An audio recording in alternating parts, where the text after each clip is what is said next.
জায়গা নয়। ওই কবর ডাক দিয়ে বলে, যে ভালো আমল করে আমার কাছে আসবে আমি কবর তারে শান্তি দিব, কিন্তু কেউ যদি গুনাহগার হইয়া কবরে আসে ওই কবর কিন্তু তারে ছাড় দিব না। আল্লাহর একজন ওলি নাম হচ্ছে রশিদ আহমদ গঙ্গোহী রহমাতুল্লাহি আলাইহি। বাজার দেখেন তো একটা চোখের পানি বের হয়নি। রশিদ আহমদ গঙ্গোহী রহমাতুল্লাহি আলাইহি কান্না করতে করতে চোখগুলো অন্ধ করিয়া ফেলছে। তার মুরিদেরা ডাক দিয়ে বলেন, হুজুর আপনি তো কবরের ভয়ে কান্না করতে করতে চোখগুলো অন্ধ করিয়া ফেলছেন। ও হুজুর আপনি কি কবরের আযাব শুনছেন না দেখে কান্না করতেছেন? রশিদ আহমদ গঙ্গোহী রহমাতুল্লাহি আলাইহি তার মুরিদদের ডাক দিয়ে বলে, মুরিদেরা শোনো, আমি কবরে আযাব শুনি না কাঁদি না, আমার আল্লাহ স্বয়ং আমারে কবরের আযাব দেখাইছে। জোরে জোরে বলেন না আল্লাহু আকবার। তার মুরিদরা ডাক দিয়ে বলেন, হুজুর আপনি কেমনে কবরের আযাব দেখলেন আমাদেরকে একটু বর্ণনা করে শুনিয়ে দেন।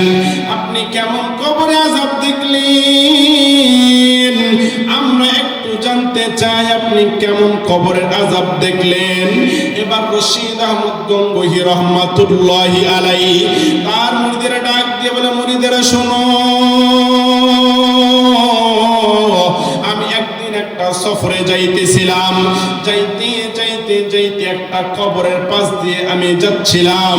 হঠাৎ করে আমার কেন জানি মনটা চাইলো এই কবরের পাশে দাঁড়িয়ে আমি একটু হাতটা তুলে মোনাজাত করি।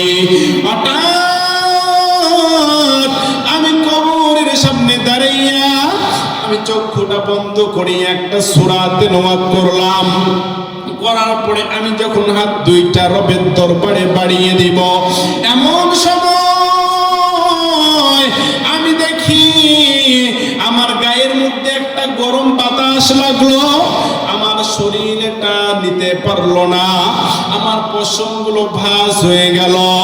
আমি সঙ্গে সঙ্গে আকাশের দিকে তাকাইলাম আর আমার আল্লাহরে ডাক দিয়ে বললাম, আল্লাহ গো আমি আপনার একজন বান্দা, ও আল্লাহ আমি আপনার ইবাদত করি। ও মালিক আমার বড় ইচ্ছা জাগছে এই কবরের মুদ্রাটা কেমন আছে আমি একটু দেখতে চাই। ও আমার মুরিদেরা তোমরা শুনো,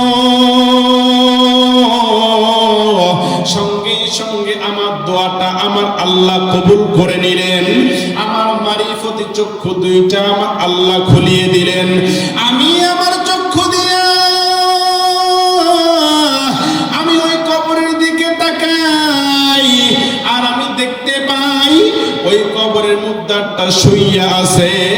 কবরের বিষধর সাপ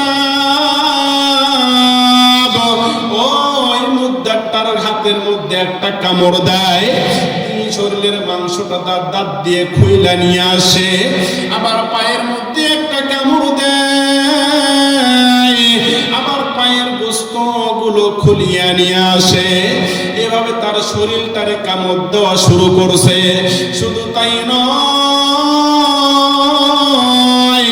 তার নাকের একটা ছিদ্র দিয়া ডইগার একটা ছিদ্র দিয়া তার মাথার মগজগুলো ছিন্ন বিচ্ছিন্ন কইরা নিয়ে বের হয়ে আসতেছে। আমার মুরিদেরা তোমরা শোনো, ওই দিন আমি কবরের আযাব দেখা কান্না করি।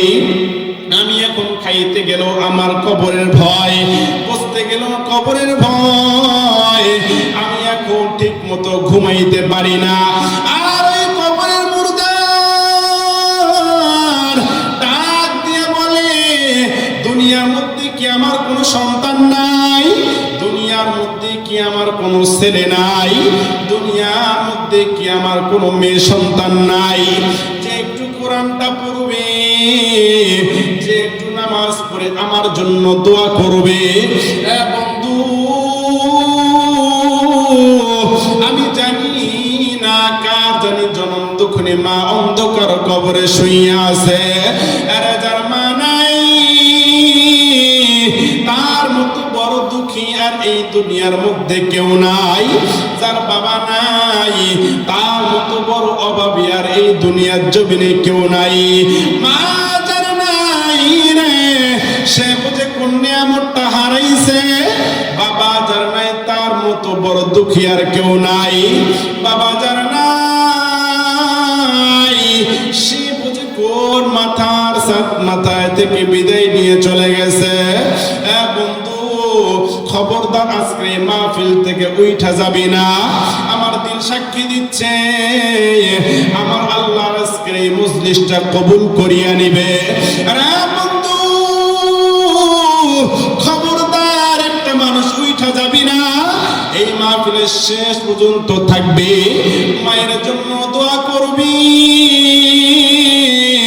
বাবার জন্য দোয়া কইরা তারপরে বাড়ি যাইবি। বন্ধু যার মা নাই যার বাবা নাই, অনেকের মা অনেকের বাবা কবর থেকে ডাক দিয়ে বলে বেটা আব্দুর রহমান, বেটা আব্দুর রহিম মাহফিলে যাচ্ছ যাও। আমি মায়ের কবরের অবস্থা কিন্তু ভালো না, আমি মায়ের জন্য একটু দোয়া করে তারপরে আসবি।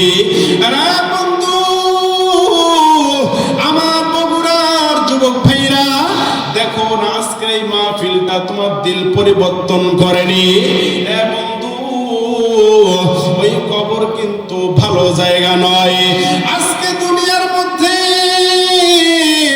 আপনি আমি যদি রোড অ্যাক্সিডেন্ট করে পড়ে থাকি, দুনিয়ার মধ্যে কিন্তু আরো দুই একটা মানুষ আমাদেরকে সাহায্য করবে, কিন্তু ওই কবর এমন একটা জায়গা, বাড়ির পাশে 3.5 হাত মাটির কবর। এই কবরে যদি কোনো মানুষ গুনাহ নিয়ে যায়, এই কবরে অনেক বিপদের মধ্যে থাকলেও কোনো মানুষ তারে বাঁচাতে পারবে না। এই জন্য বাঁচান কবরকে ভয় করিয়া দেখো না দুইটা চোখের পানি ফোঁটা বের হয়নি। কবরকে ভয় করিয়া বন্ধু আমাদেরকে গুনাহমুক্ত জীবন যাপন করা লাগবে। বন্ধু আমাদেরকে গুনার মধ্যে থাকা যাবে না। ওই কবর যার ভালো হবে তার মিজান ভালো, তার ফুলসিরাত ভালো, তার কিয়ামতের মাঠ ভালো, তার জন্য জান্নাতের সুসংবাদ। কিন্তু কোন মানুষ যদি কবরে গিয়ে আটকিয়ে যায়, এই মানুষটার সবই খারাপ হইয়া যাবে। এই জন্য বাজান কবর কিন্তু ভালো জায়গা নয়। এই কবরে ভয় করিয়া আজকের এই মাহফিলটা দেখো তোমার জন্য কেমন হয়ে যায়। আজকের এই মাহফিলটার কথাগুলো তুমি যদি মানতে পারো, আমার আল্লাহ তোমার জীবনের মধ্যে কল্যাণ দান করবে। জোরে জোরে বলেন সুবহানাল্লাহ, আরো জোরে জোরে বলেন সুবহানাল্লাহ।